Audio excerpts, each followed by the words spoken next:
छठी माई के झिली मिली पनिया नैया खेवेले माला। छठी माई के झिली मिली पनिया नैया खेवेले माला।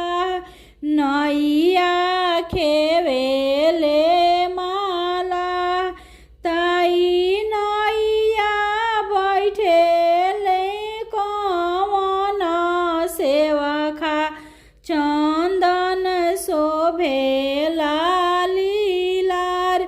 ताई नैया बैठेनी कवन सेवखा चंदन शोभेला लीलार।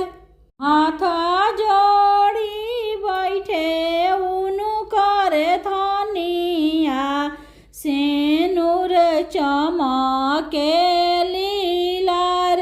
हाथ जोड़ी बैठे उनकर धनिया सेनुर चमके लीलार।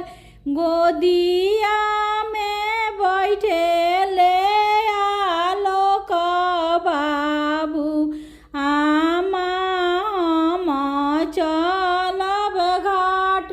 गोदिया में बैठे ले आलोक बाबू आमा हम चलब घाट। छठी माई के झिली मिली पनिया नैया